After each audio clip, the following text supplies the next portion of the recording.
Kafka y sus ejecutantes, de Günter Grass. Juzga tú mismo, dijo Olga. La cosa parece muy sencilla y al principio no se comprende cómo puede tener una gran importancia.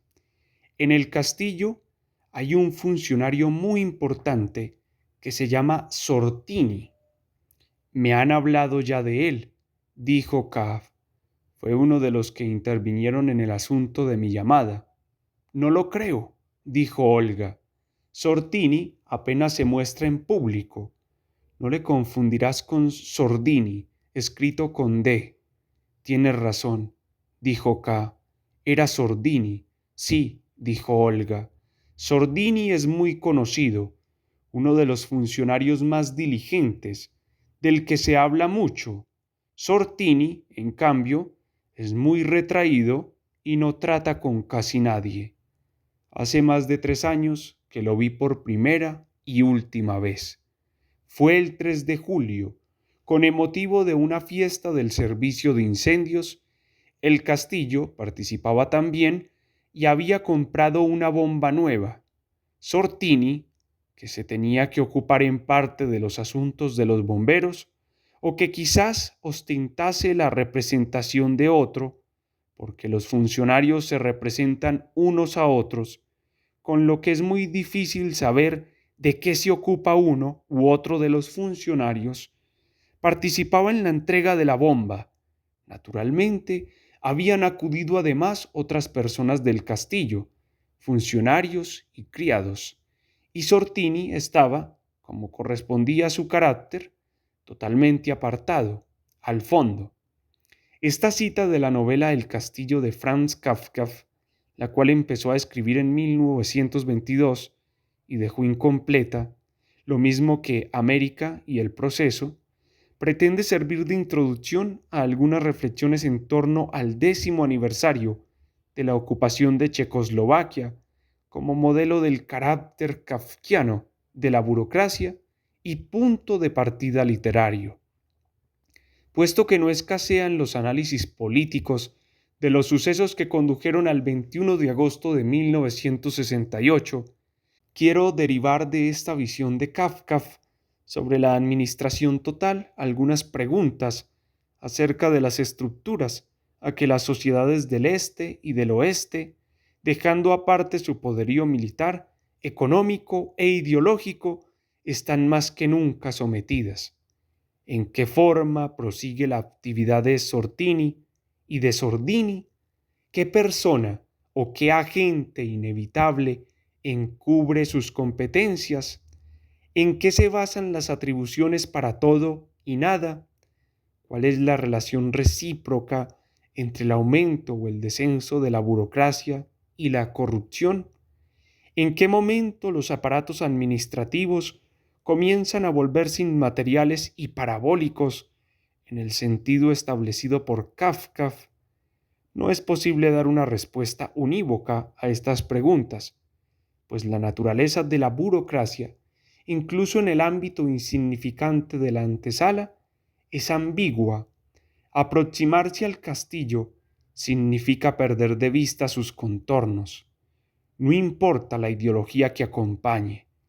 En la expansión del poder por múltiples y aparentemente confusas vías administrativas radica su ubicuidad, la cual ya no posee el anticuado estilo imperial y real que conociera el escritor Kafka, sino que tiene una vigencia actual y perspectivas para el futuro, es decir, está provista de tecnologías modernas, si bien conserva el carácter anónimo que a lo sumo permita vacilar entre Sortini y Sordini, sigue dominando a la sociedad humana, a la cual sabe clasificar y afirma salvaguardar.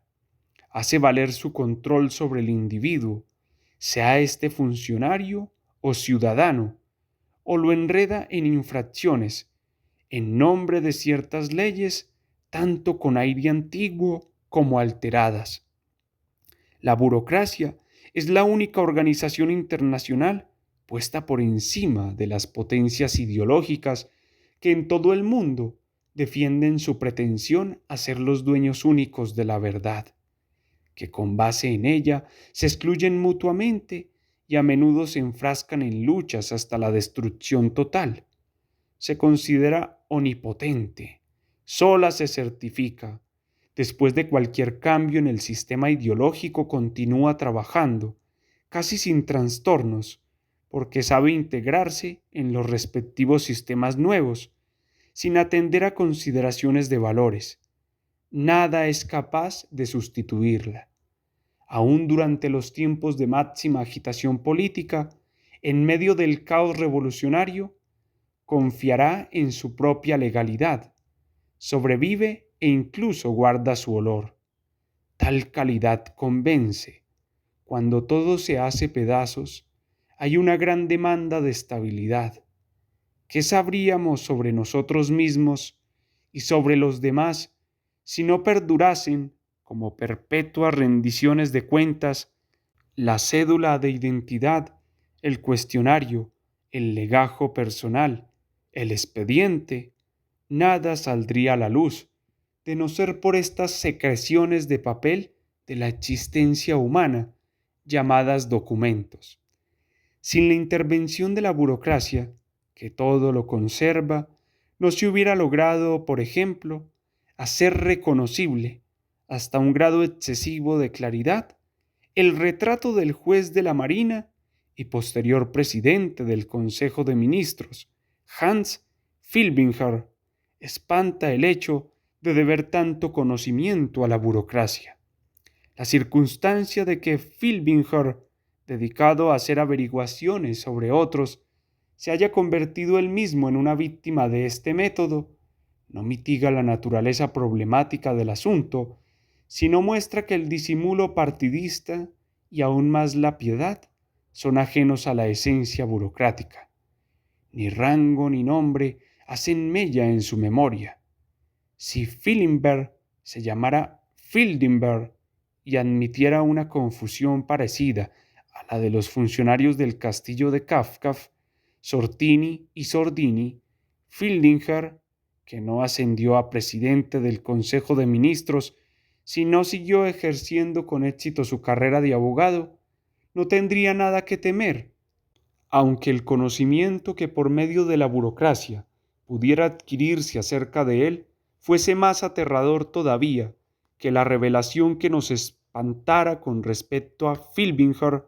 Solo se constituyó en un caso importante por haber sido presidente del Consejo de Ministros, sin tener en cuenta la autoridad de su cargo y la sensibilidad que muestra la democracia hacia los dignatarios elevados. Tanto Filbinger como Fildinger supo llevar a cabo sin contratiempos el cambio de la estructura de poder bajo el imperio pangermanista del nacionalsocialismo a la República Federal de Alemania. Comprometido siempre con la ley, se ocupó con la complicación de conocimiento sobre otros. Aunque Filbinger ya no tenga permiso para ello, Fildinger no deja de trabajar con diligencia. En este sentido, Sortini y Sordini se han mantenido fieles a sí mismos, en coordinación con distintos servicios de reconocimiento, cumplían y cumplen con su deber. Se reconocen por las posibilidades de confundirlos, pueden ser intercambiados mutuamente, son idénticos solo a aquellos procesos de papel, legalmente asegurados en todo momento y que entre tanto se antojan eternos, que representan la esencia de la burocracia, pero nunca a adjudicaciones ideológicas que se dejen evocar y de las que se pueda adjurar. Después de la caída del aparato de poder fascista, y pese a las reformas democráticas esforzadas, por regla general, el carácter de la administración que sobrevivió al sistema no fue dañado en su sustancia y retuvo fuerza suficiente para vencer, con la ayuda de un vigoroso alimento, como por ejemplo el llamado decreto de radicales, todas las barreras erigidas por las reformas, volviendo a desplegar su actividad en una forma desmedidamente libre de valores, es decir, bastándose a sí misma. De igual manera, se conservó la sustancia de la administración en el país que brindara sus realidades gráficas al escritor Franz Kafka. Pese a las confusas peripecias ideológicas ocurridas desde los remotos tiempos imperialistas y monárquicos hasta la actualidad del comunismo real, el castillo de la novela del mismo nombre ha podido guardar, como metáfora, su multiplicidad de significados, ha rechazado y desgastado a miles de agrimensores, lo mismo que a los buscadores de la verdad. Ha penetrado, incluso, en todas las dimensiones, más alto, más ancho, provisto de diversos sótanos nuevos. El castillo por fin descansa también sobre un fundamento ideológico. Desde que el comunismo de cuño leninista-estalinista impusiera la burocracia de partido a la burocracia general consagrada por el uso, para decirlo de alguna manera, y desde que logró reunir a todos los órganos detrás de una sola voluntad, el poder anónimo de la burocracia engloba totalmente al ser humano individual. En la novela El proceso de Kafka, el acusado Joseph K. no averigua nunca de qué se le acusa ni quién lo condena. El agrimensor K traba, ciertamente, conocimiento con algunos señores del castillo y funcionarios de nivel medio, en parte debido a su tenacidad y en parte por conducto de las mujeres a las que usa astutamente, pero no avanza hacia el castillo, hasta la estructura interna del poder que lo envuelve también a él. El agrimensor K se embrolla en acciones y episodios. A menudo parece haber olvidado las razones de sus esfuerzos. Se hace culpable, se desgasta, se agota con las tramitaciones oficiales. Dicha pasión existe desde hace décadas como literatura y se encuentra entre los clásicos modernos. Asimismo, el modelo utópico que el autor nos legó, una visión tan precisa como significativa, fue alcanzando y se ha vuelto realidad en todas las naciones totalitarias, en todos los lugares donde coinciden el poder y la administración. Una de ellas es su tierra de origen, la República Socialista de Checoslovaquia, ha salvado sin perjuicio la estructura de poder de su burocracia partidista, pese al vehemente intento de reforma de la Primavera de Praga. Es cierto que la ocupación de Checoslovaquia fijó hace 10 años una fecha de poderío político, pero los motores de los tanques de las potencias de la ocupación habían sido encendidos desde mucho tiempo antes. A principios de la década de 1960 surgieron las fuerzas y las contrarrefuerzas. Un suceso periférico servirá para reflejar esa ostentación de poder. Resulta más adecuado que las conocidas acciones del Estado para poner al descubierto las causas del persistente conflicto. Entre otras cosas, se habló también del agrimensor K. El 27 y 28 de mayo de 1963, un grupo de letrados, filósofos y escritores se reunió en el castillo Liblice de Bohemia para hablar sobre un autor cuyos libros hasta entonces habían sido desacreditados, si no es que tabús, y cuya edición como obras completas hasta la fecha ha resultado imposible en las naciones del bloque oriental.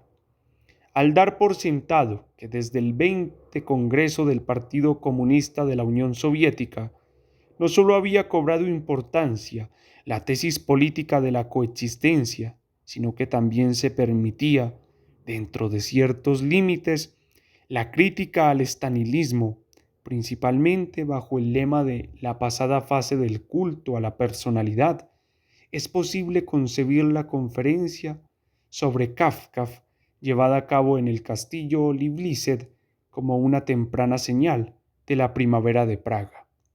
Los participantes en dicha conferencia se consideraban, sin excepción, como marxistas. Todas las ponencias, 27 en total, expedían al escritor Franz Kafka el certificado más o menos franco, en algunos casos vergonzante y sujeto a restricciones, a menudo rimbombante pero fiel, en términos generales, a la doctrina del marxismo, de haber sido, pese a su concepto pesimista de la vida, un escritor humanístico y de formar parte, por lo tanto, del patrimonio humanístico comunista.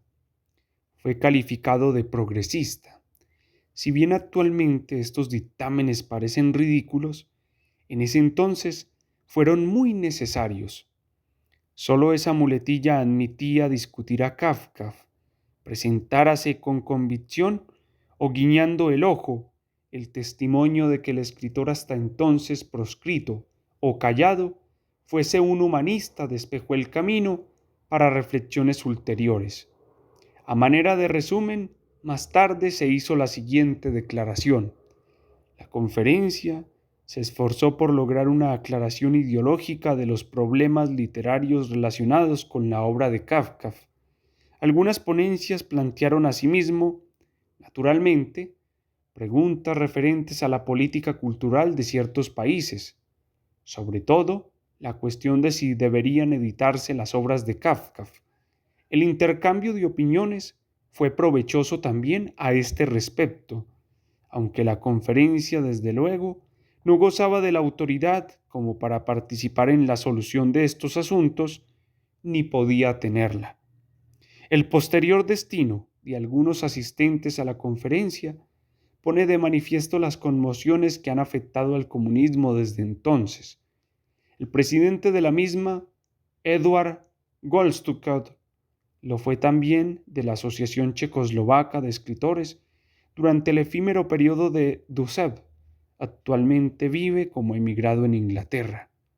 El austriaco Ernst Fischer fue expulsado del Partido Comunista de su país por protestar contra la ocupación de Checoslovaquia.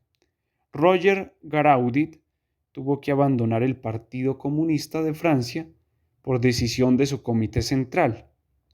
Para finalizar su intervención, Garaudit cita un diálogo entre Kafka y Gustav Hanouch, amigo de este, sobre Picasso. Con motivo de la primera exposición cubista en Praga, el amigo dice: «Es un deformador petulante», y Kafka replica: «No lo creo, solo hace constar las desfiguraciones que aún no penetran en nuestra conciencia. El arte es un espejo que se adelanta como un reloj, a veces». La comparación entre Picasso y Kafka no tuvo eco en las otras ponencias.